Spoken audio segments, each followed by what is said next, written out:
Udah suka koi udah lama belum sih? Kalau suka sih udah lama banget ya Mas ya, Udah. udah ya 10 tahunan, tapi baru bisa buat kolam ini sekitar 8 tahun yang lalu lah, 8 sampai 9 tahun. Jadi 2015 lah baru ada kolam. 2015. Oke, berarti dari awal udah suka, baru bikin kolam 2015. Jadi diisi 21 waktu itu. Aha. Tapi karena udah berkembang terus, puji Tuhannya juga 8 tahun nggak ada yang mati. Oke. Jadinya besar-besar semua, agak penuh ya kayaknya. Dan kemarin memang menggunakan talang air, Nah, ini ditutup pakai WPC.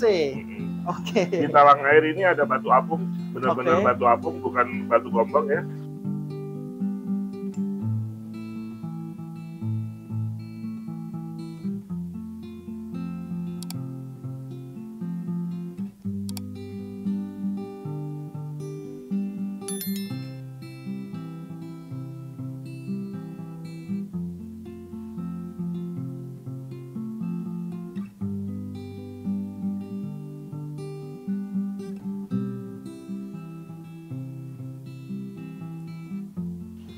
Seribu koi, seribu warna. Sahabat pecinta koi, apa kabar?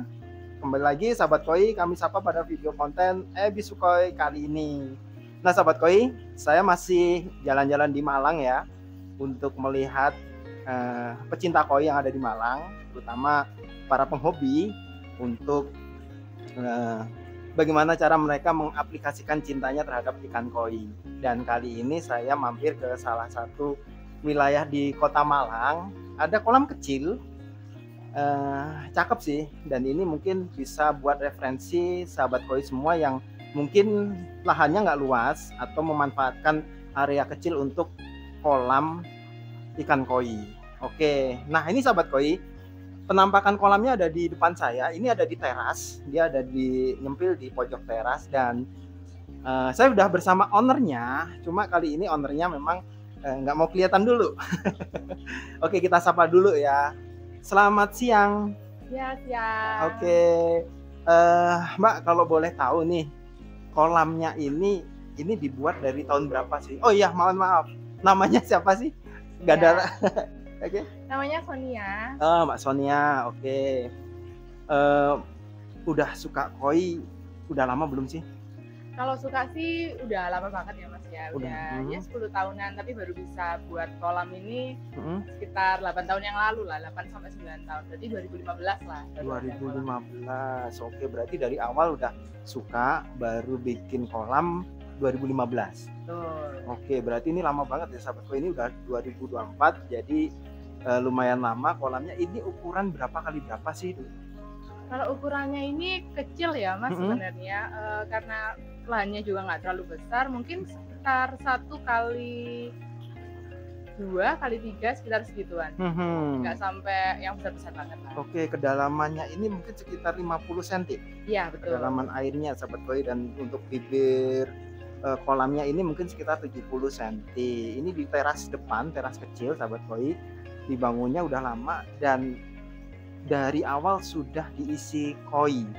Iya. Jumlah koi yang ada di kolam ini dulu berapa? Pada awalnya itu kita kan peliharinya kecil-kecil ya Mas ya. Jadi waktu itu memang suka yang agak banyak. Jadi diisi 21 waktu itu. Tapi karena udah berkembang terus, puji Tuhannya juga 8 tahun nggak ada yang mati. Jadinya besar-besar semua, agak penuh ya kayaknya. Dan kemarin memang ada kejadian mati 1-2 sampai sisa baru 2 sekarang. Tinggal 2 ekor ini ya. Oke, kalau boleh tahu apa sih yang membuat ikannya pada mati nih? Nah, itu sebenarnya saya juga kurang tahu pastinya. Cuma kalau mungkin prediksinya overfeeding, jadi amoniaknya banyak. Kalau enggak keracunan telur ya, karena ternyata koi-koinya ini bertelur. Oh, ada yang mengeluarkan telur, akhirnya ini menambah beban air ya, kesehatan air pada ikan koi. Oke, akhirnya tumbang satu persatu. Dan ini sudah dibersihkan? Sudah, ini udah dibersihkan, udah mulai normal lagi.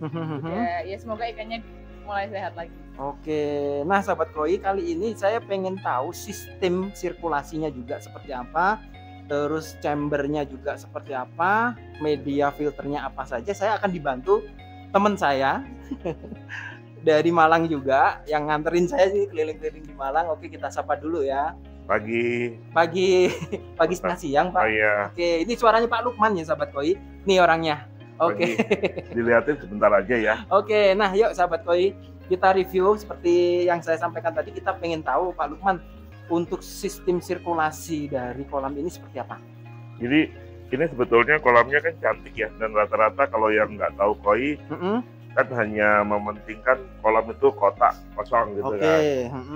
Cuman di sini alhamdulillah masih ada ini pembuangan di sana. Bottom drain masih ada.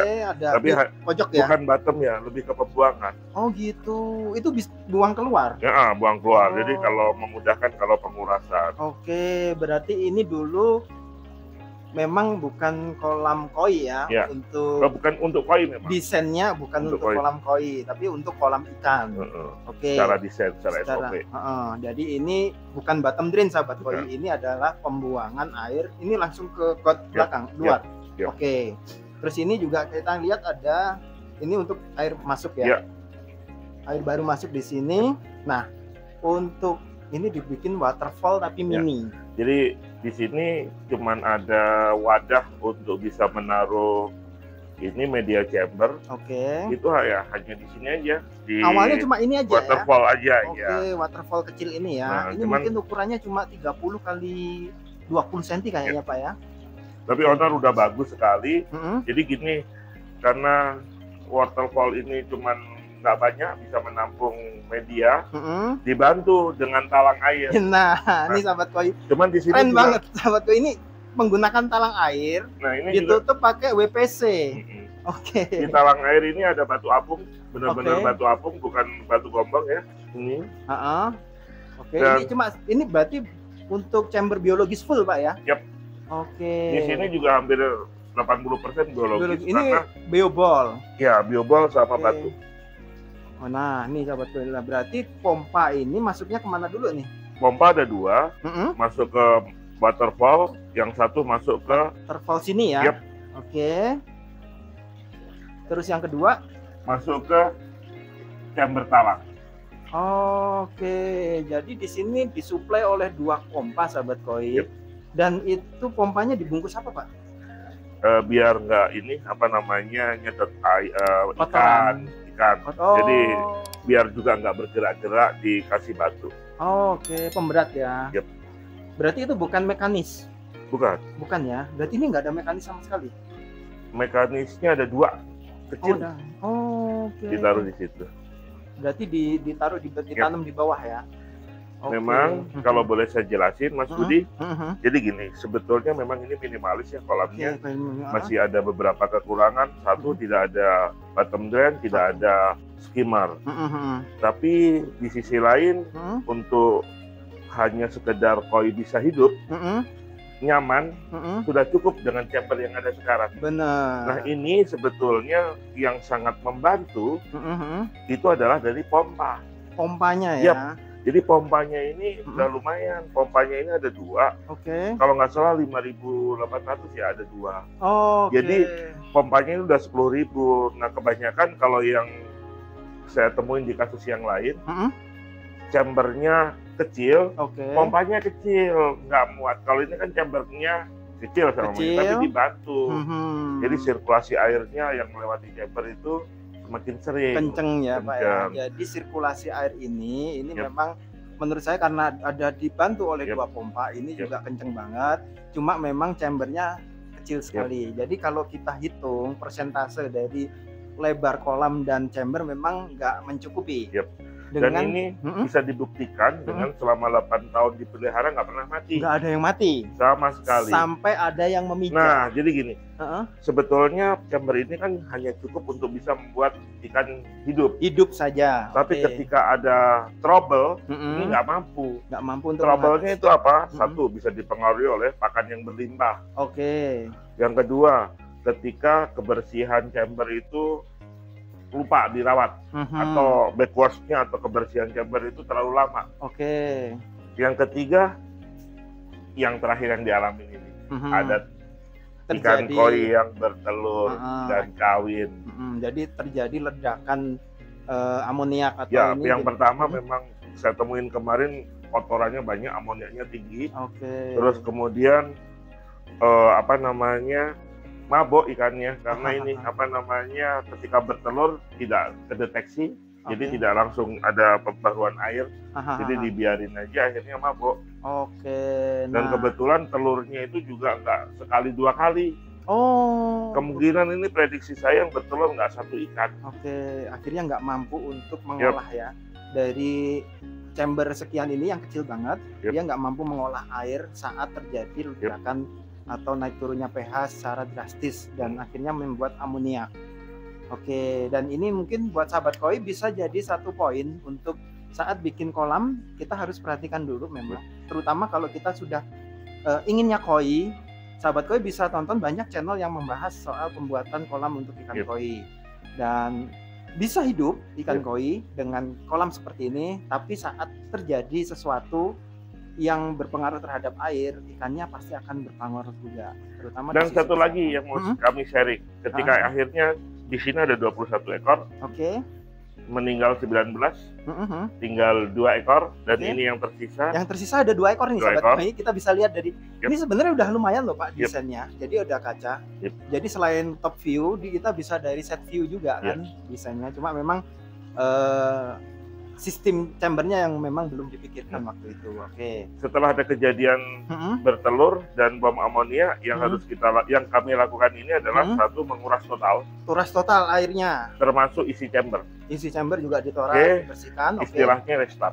Restart semua ya dari awal. Ikan kita angkat.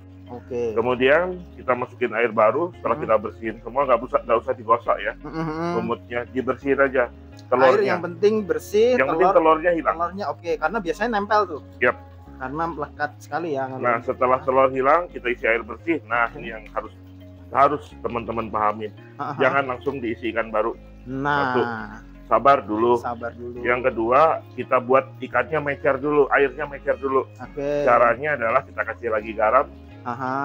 Treatment air dulu berarti ya. Jadi 1 ton air, 1 kilo garam. Kemudian kita kasih bakteri starter. Di pasaran banyak. Dan sampai memungkinkan ikan air itu kelihatannya jernih, tapi bukan jernih air baru ya, kan kelihatan yang sudah ready, baru kita masukin ikan. Dan ini sahabat koi, kalau ini ikan yang masih tersisa Pak ya, ada 2 ya. Dan nanti setelah treatment air baru itu tadi, diusahakan ikan juga puasa Pak ya. Jadi nggak boleh dikasih makan dulu, karena biar pembentukan airnya terjadi dulu. Kalau sudah terjadi, dan ikan biasanya puasa itu semakin sehat. Jadi nanti kita lihat mungkin 1 atau 2 minggu itu biasa kita lihat lagi perkembangan ikan. Kalau memang ikannya sudah sehat, lincah, nggak bengong di pojokan, gerakannya udah kita boleh mulai dikasih makan mungkin dikit-dikit Pak ya. Dan ini mungkin, nah ini sahabat koi, ini aroma biasanya amis Pak. Amis kemarin. Ya, biasanya kalau ada yang bertelur di kolam biasanya amis banget aromanya. Dan ini udah bersih Pak ya. Udah. Berarti ini nanti mungkin dari owner akan nambah ikan nih. Tapi ditunggu dulu sampai benar-benar aman. Nah, jadi sabar dulu. Sabar dulu kuncinya sahabat koi. Dan ini mungkin nanti next kedepannya kalau dari ownernya pengen membenahi, ini lebih ke chamber Pak ya? Nah ini sahabat koi. Sebetulnya bisa, semuanya chamber dibuat yang lebih cantik gitu. Ada di Tokopedia banyak yang model sub-sub gitu. Ada yang bentuk entah itu fiber, entah itu dalam bentuk kaca atau apa, untuk menjadikan filter, terutama untuk memperbesar ini Pak ya. Karena ini cuma kecil banget. Ini nggak ada 10% sahabat koi kalau untuk kita hitung dari kapasitas kolamnya. Ini sahabat koi. Tapi setidaknya kalau untuk menikmatin koi asal hidup aja Pak ya, belum mempercantiknya, ini sudah bisa sahabat koi. Jadi ini, nah ini kalau bisa dilihat, ini di halaman depan rumah, ini antara pintu masuk dan halaman rumah, ini memanfaatkan di teras sana. Jadi kalau ada tamu bisa sambil menikmati ikan koi nantinya. Nah ini tadi sahabat koi untuk review kita di kolam penghobi yang ada di Malang. Ini daerah mana Pak? Dieng ya. Nanti kita akan main lagi ke teman-teman yang ada di Malang lagi. Terima kasih udah nonton Pak. Terima kasih waktunya. Terima kasih. Sahabat koi, terima kasih udah nonton video kita kali ini. Jangan lupa untuk like, subscribe, dan nyalakan tombol loncengnya. Kalau ada pertanyaan boleh ditulis di kolom komentar. 1000 koi 1000 warna, cari ikan koi berkualitas di episode koi.